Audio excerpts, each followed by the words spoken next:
आपण माने जानिछन्ति कि जेउ घरे एही सबु भूल होइथाय सेही घरको माता लक्ष्मी सबु बेଳ ପାଇଁ ଛାଡ଼ିକି ଚାଲି ଯାଇଥାନ୍ତି। ଆଉ ଏମିତି ଘରେ ଭୁଲରେ ବି ମାତା ଲକ୍ଷ୍ମୀ ତାଙ୍କ ଦୃଷ୍ଟି ପକାନ୍ତି ନାହିଁ। ଆଉ ଏମିତି ଘରେ ଦୁଃଖ, ଦରିଦ୍ର, ସଙ୍କଟ, ସମସ୍ୟା ସବୁବେଳେ ବନି ରହିଥାଏ। ଯଦି ଆପଣଙ୍କ ଘରେ ଦୁଃଖ, ଦରିଦ୍ର, ସଙ୍କଟ ବନି ରହୁଛି ତ ଆଜିର ଭିଡିଓକୁ ଆପଣ ନିହାତି ଦେଖିବା ଉଚିତ। ଏହି ଭୁଲ କୌଣସି ବି ବ୍ୟକ୍ତି ତାଙ୍କ ଜୀବନରେ କରିବା ଆଦୌ ଉଚିତ ନୁହେଁ, ଯାହା ଆଜିର ଭିଡିଓରେ ଆମେ ଆପଣଙ୍କୁ ଜଣାଇବୁ। ଏ ପର୍ଯ୍ୟନ୍ତ ଯଦି ଆପଣ ଆମର ଏହି ଚ୍ୟାନେଲକୁ ସବସ୍କ୍ରାଇବ କରିନାହାନ୍ତି ତ ଜରୁର ସବସ୍କ୍ରାଇବ କରିଦିଅନ୍ତୁ ଏବଂ ସଚ୍ଚା ହୃଦୟରେ ଏହି ଭିଡିଓକୁ ଲାଇକ୍ ଜରୁର କରନ୍ତୁ। ଆପଣ ଯଦି ଏହି ଭିଡିଓଟିକୁ ଦେଖି ଦେଉଛନ୍ତି ତ ମାନିକି ଚାଲନ୍ତୁ, ଏହା ପରଠାରୁ ଆପଣ ଆଗକୁ ନୂଆ ନୂଆ ମାର୍ଗ ଖୋଲିଯିବ। କାହିଁକି ନା ଏହି ଭିଡିଓରେ ଆମେ ଆପଣଙ୍କୁ ଏମିତି କିଛି ତଥ୍ୟ ଜଣାଇବୁ ଯାହାକୁ ଆପଣ ଜରୁର ହିଁ କରିବା ଦରକାର। ଧର୍ମଶାସ୍ତ୍ରରେ ମାତା ଲକ୍ଷ୍ମୀକୁ ଧନ ବୈଭବର ଦେବୀ ମନାଯାଏ। ଯେଉଁ ଘରେ ମାତା ଲକ୍ଷ୍ମୀଙ୍କର ବାସ ହୋଇଥାଏ ସେହି ଘରେ କେବେ ବି ଧନର କମି ହୋଇନଥାଏ। ମାତା ଲକ୍ଷ୍ମୀଙ୍କ କୃପାରୁ ବ୍ୟକ୍ତିର ଜୀବନରେ ସୁଖର ପ୍ରାପ୍ତି ହୋଇଥାଏ। ମାନ୍ୟତା ଅଛି କି ଯେଉଁ ବ୍ୟକ୍ତି ଉପରେ ମାତା ଲକ୍ଷ୍ମୀ କୃପା କରିଦିଅନ୍ତି ତ ତାଙ୍କ ଜୀବନ ଆନନ୍ଦରେ ଭରିଯାଏ। ମାତା ଲକ୍ଷ୍ମୀଙ୍କୁ ବିଧି ବିଧାନ ସହ ପୂଜା ଅର୍ଚ୍ଚନା କରିବା ଦ୍ୱାରା ସବୁ ମନସ୍କାମନା ପୂର୍ଣ୍ଣ ହୋଇଥାଏ। ତ ମାନ୍ୟତା ଅନୁସାରେ ମାତା ଲକ୍ଷ୍ମୀଙ୍କର ଆଶୀର୍ବାଦ ରଙ୍କକୁ ବି ରାଜା ବନାଇ ଦେଇଥାଏ। କୌଣସି ବି ବ୍ୟକ୍ତି ଧନର ଦେବୀ ମାତା ଲକ୍ଷ୍ମୀଙ୍କ କୃପା ପାଇବା ପାଇଁ କଠିନ ପରିଶ୍ରମ ସହ ପୁରା ପୂଜା ପାଠ ଯଦି କରିଥାନ୍ତି, କିନ୍ତୁ ଅନେକ ଥର ଆମ ଜଣା ଅଜାଣତରେ ଏମିତି କିଛି ଆମେ ଭୁଲ କରିଦେଇଥାଉ ଯାହାଦ୍ୱାରା ମାତା ଲକ୍ଷ୍ମୀ ଆମର ଉପରେ ରାଗି ଯାଇ ଆମ ଘରକୁ ସବୁବେଳ ପାଇଁ ଛାଡ଼ି ଚାଲି ଯାଇଥାନ୍ତି। ଏମିତିରେ କିଛି କଥାକୁ ଆପଣ ସବୁବେଳେ ଧ୍ୟାନ ରଖନ୍ତୁ। ତେବେ ଆସନ୍ତୁ ଜାଣିବା କେଉଁ ଭୁଲ କଲେ ମାତା ଲକ୍ଷ୍ମୀ ରାଗିକିରି ଚାଲି ଯାଇଥାନ୍ତି। ବହୁତ ଲୋକ ରାତ୍ରି ସମୟରେ ଅଇଁଠା ବାସନକୁ ପକାଇକି ରଖିଦେଇଥାନ୍ତି। ସକାଳୁ ଉଠି ସେହି ବାସନକୁ ଧୋଇଥାନ୍ତି, ଯାହାକି ଶାସ୍ତ୍ର ଅନୁସାରେ ଉଚିତ ନୁହେଁ। ଘରେ ଅଇଁଠା ବାସନ କେବେ ବି ରଖିବା ଉଚିତ ନୁହେଁ। ଏହା ଦ୍ୱାରା ଦେବୀ ଲକ୍ଷ୍ମୀ ରୁଷ୍ଟ ହୋଇଯାନ୍ତି ଏବଂ ଅଧିକ ଦିନ ପର୍ଯ୍ୟନ୍ତ ଆପଣଙ୍କ ଘରେ ରହିନଥାନ୍ତି। ଏଥିପାଇଁ ସବୁବେଳେ ଆପଣଙ୍କ ଘରର ସଫାସୁତୁରା ରଖିବା ଉଚିତ, ଯାହାଦ୍ୱାରା ମାତା ଲକ୍ଷ୍ମୀଙ୍କର କୃପା ସବୁବେଳେ ଆପଣଙ୍କ ଘରେ ରହିବ। ବାସ୍ତୁଶାସ୍ତ୍ର ଅନୁସାରେ ଉତ୍ତର ଦିଗ ଅଧିଷ୍ଠିତ ଦେବତା କୁବେର ଏବଂ ଧନର ଦେବୀ ମାତା ଲକ୍ଷ୍ମୀ ଅଟନ୍ତି, ଯାହା ଧନ ଆଉ ସମୃଦ୍ଧିର ଦେବୀ ଦେବତା ଅଟନ୍ତି। ଏହି ସ୍ଥାନକୁ ମାତୃସ୍ଥାନ ବି କୁହାଯାଏ। ଏଥିପାଇଁ ଏହି ସ୍ଥାନରେ ଅଯଥା ଅଳିଆ ବା ବେକାର ସାମାନ ରଖିବା ଉଚିତ ନୁହେଁ। ଏହି ଦିଗକୁ ସବୁବେଳେ ସଫାସୁତୁରା ରଖିବା ଉଚିତ। ଏହା ଦ୍ୱାରା ଧନ ଲାଭ ହୋଇଥାଏ। ଘରର ଏହି ଉତ୍ତର ଦିଗ ସକାରାତ୍ମକ ଊର୍ଜାରେ ଭରି ରହିଥାଏ। ଯଦି ଏହି ସ୍ଥାନ ଉପରେ ବେକାର ଜିନିଷ ରଖନ୍ତି ତ ମାତା ଲକ୍ଷ୍ମୀ ଏବଂ କୁବେର ଦେବତା ରୁଷ୍ଟ ହୋଇଯାନ୍ତି। ଏହି ସ୍ଥାନକୁ ଖାଲି ରଖିବା କିମ୍ବା ଚୁଲି ବା ଗ୍ୟାସ୍ ଉପରେ ଅଇଁଠା ବାସନ ରଖିବ ନାହିଁ। ସବୁବେଳେ ଚୁଲି ଓ ଗ୍ୟାସକୁ ସଫାସୁତୁରା ରଖିବା ଉଚିତ। ଏହା ଦ୍ୱାରା ଘରେ ସୁଖ ଶାନ୍ତି ସହ ସମୃଦ୍ଧି ଆସିଥାଏ ଏବଂ ସମାଜରେ ସମ୍ମାନ ଆପଣଙ୍କୁ ମିଳିଥାଏ। ପୁରାଣ ଅନୁସାରେ ଚୁଲି ଉପରେ ଖାଲି ବାସନ ରଖିବା ଦ୍ୱାରା ଘରେ ଦରିଦ୍ରତାର ବାସ ହୋଇଥାଏ। ଏମିତି ଲୋକଙ୍କ ଘରେ କେବେ ବି ଉନ୍ନତି ହୋଇନଥାଏ। କିଚେନ ଓ ଠାକୁର ଘର ସବୁବେଳେ ସଫାସୁତୁରା ରଖିବା ଉଚିତ, କାରଣ ଏହି ସ୍ଥାନରେ ସବୁବେଳେ ଦେବୀ ଦେବତାଙ୍କର ବାସ ହୋଇଥାଏ। ସୂର୍ଯ୍ୟାସ୍ତ ପରେ ଯଦି ଆପଣ ଝାଡୁ ବା ପୋଛା ଲଗାନ୍ତି ତ ଏହା ଦୁର୍ଭାଗ୍ୟର ସୂଚକ ମନାଯାଏ। ଝାଡୁରେ ମାତା ଲକ୍ଷ୍ମୀଙ୍କର ବାସ ହୋଇଥାଏ। ଆପଣମାନେ ଯେତେବେଳେ ଠାକୁର ପୂଜା କରୁଛନ୍ତି, ଠାକୁର ପୂଜା ସମୟରେ ଚନ୍ଦନ ଘୋରୁଛନ୍ତି ତ ଗୋଟିଏ ହାତରେ କେବେ ବି ଚନ୍ଦନ ଘୋରନ୍ତୁ ନାହିଁ। ଆପଣଙ୍କର ଦୁଇଟି ହାତ ସାହାଯ୍ୟରେ ଚନ୍ଦନ ଘୋରନ୍ତୁ। ଚନ୍ଦନ ଗୋଟିଏ ହାତରେ ଘୋରିବା ଦ୍ୱାରା ଦେବୀ ଲକ୍ଷ୍ମୀ ରୁଷ୍ଟ ହୋଇଯାନ୍ତି ଏବଂ ଆପଣଙ୍କୁ ଧନର କମି ସାମ୍ନା କରିବାକୁ ପଡ଼ିଥାଏ। ଚନ୍ଦନ ଘୋରି ସାରିବା ପରେ ସିଧା ସିଧା ଚନ୍ଦନ ପେଡିରୁ ଚନ୍ଦନ ନେଇ ଭଗବାନଙ୍କୁ ଲଗାନ୍ତୁ ନାହିଁ। ଚନ୍ଦନ ଘୋରି ସାରିବା ପରେ କୌଣସି ଏକ ପାତ୍ରରେ ରଖନ୍ତୁ, ତାପରେ ଯାଇ ଦେବୀ ଦେବତାଙ୍କୁ ଚନ୍ଦନ ଲଗାନ୍ତୁ। ଆପଣ ଯେତେବେଳେ ବି ମାତା ଲକ୍ଷ୍ମୀକୁ ପୂଜା କରୁଛନ୍ତି ସବୁବେଳେ ମାତା ଲକ୍ଷ୍ମୀଙ୍କ ସହିତ ଭଗବାନ ବିଷ୍ଣୁଙ୍କୁ ବି ପୂଜା କରନ୍ତୁ। କେବେ ମାତା ଲକ୍ଷ୍ମୀକୁ ପୂଜା କରିଲେ ଆପଣଙ୍କୁ କୃପା ମିଳିବ ନାହିଁ। ଏଥିପାଇଁ ମାତା ଲକ୍ଷ୍ମୀଙ୍କୁ କୃପା ପାଇବା ପାଇଁ ମାତା ଲକ୍ଷ୍ମୀଙ୍କ ସହିତ ଭଗବାନ ବିଷ୍ଣୁଙ୍କୁ ହିଁ ପୂଜା ଅବଶ୍ୟ କରନ୍ତୁ। ହିନ୍ଦୁ ଧର୍ମ ଅନୁସାରେ ଅପପ୍ରୟୋଗ କରିବା ହେତୁ ମାତା ଲକ୍ଷ୍ମୀ ଆପଣଙ୍କ ଉପରେ ଅଧିକ ରୁଷ୍ଟ ହୋଇଯାନ୍ତି। ଏହା ଦ୍ୱାରା ଆପଣଙ୍କ ଘରେ ଆର୍ଥିକ ସମସ୍ୟା ଆସିଥାଏ। ମାତା ଲକ୍ଷ୍ମୀକୁ ସଫାସୁତୁରା ବହୁତ ପସନ୍ଦ ହୋଇଥାଏ। ଅସନା ଅପରିଷ୍କାର ସ୍ଥାନରେ ମାତା ଲକ୍ଷ୍ମୀଙ୍କର ବାସ ହୋଇନଥାଏ। ବାସ୍ତୁଶାସ୍ତ୍ର ମାନ୍ୟତା ଅନୁଯାୟୀ ଯେଉଁ ବ୍ୟକ୍ତି ଅପରିଷ୍କାର କପଡ଼ା ପିନ୍ଧିଥାନ୍ତି ତାଙ୍କୁ ମାତା ଲକ୍ଷ୍ମୀଙ୍କର କୃପା ମିଳିନଥାଏ। ଏମିତି ଲୋକଙ୍କ ଉପରେ ରୁଷ୍ଟ କରି ମାତା ଲକ୍ଷ୍ମୀ ସେହି ଘର ଛାଡ଼ି ଚାଲି ଯାଇଥାନ୍ତି।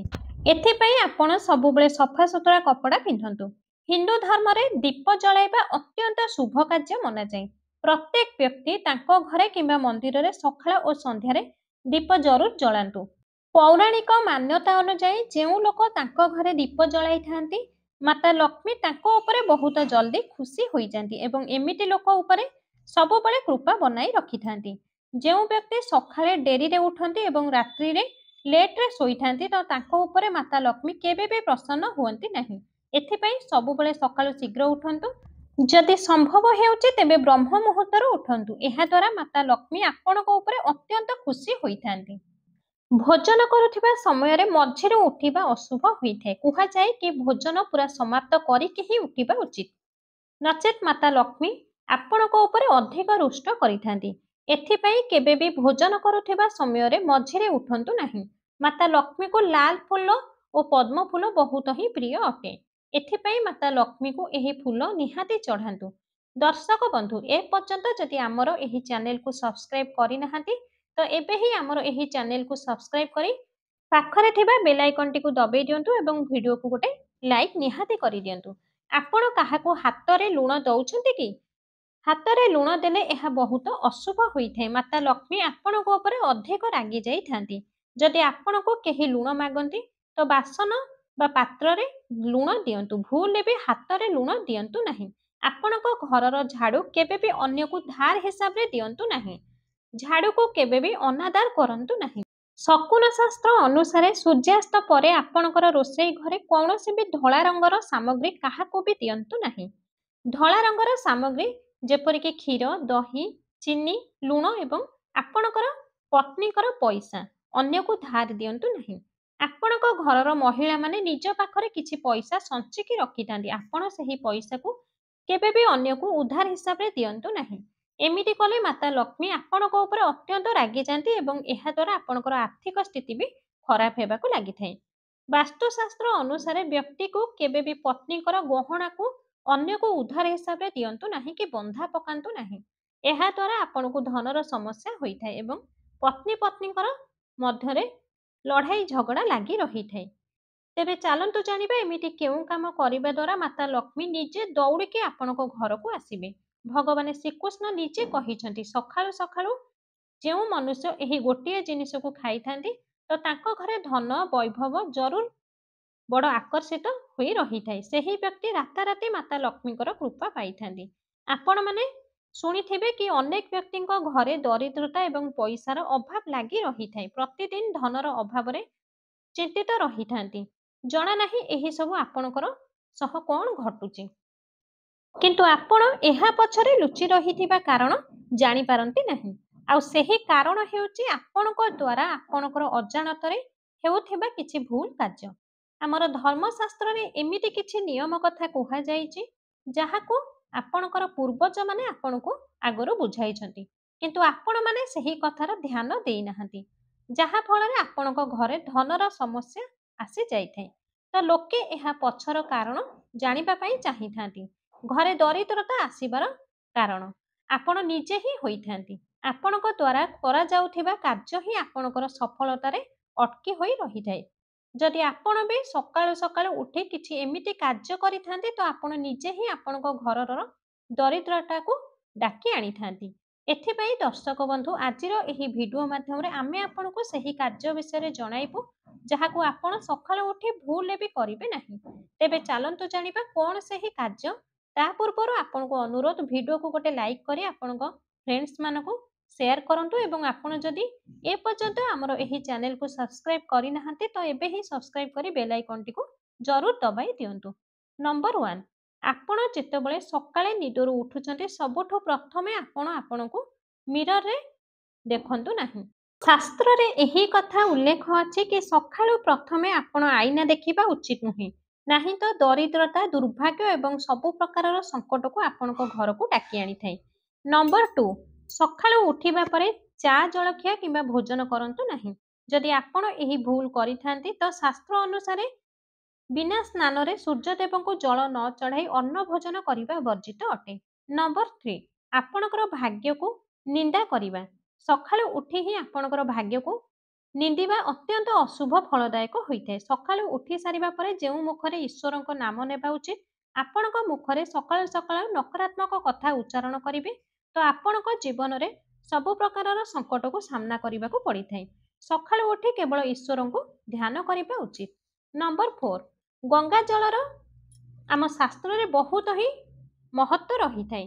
ପୌରାଣିକ ଅନୁଯାୟୀ ଗଙ୍ଗା ଏକ ଏମିତି ନଦୀ ଯେଉଁଠି ସ୍ୱୟଂ ଦେବୀ ଦେବତା ସ୍ନାନ କରିଥାନ୍ତି। ଏଥିପାଇଁ ଗଙ୍ଗା ଜଳକୁ ବହୁତ ପବିତ୍ର ହିଁ ମନାଯାଏ। ରାତିରେ ଶୋଇବା ସମୟରେ ତମ୍ଭାର ଲୋଟା ଜଳରେ ଅଳ୍ପ ଗଙ୍ଗା ଜଳ ପକାଇ ରଖନ୍ତୁ।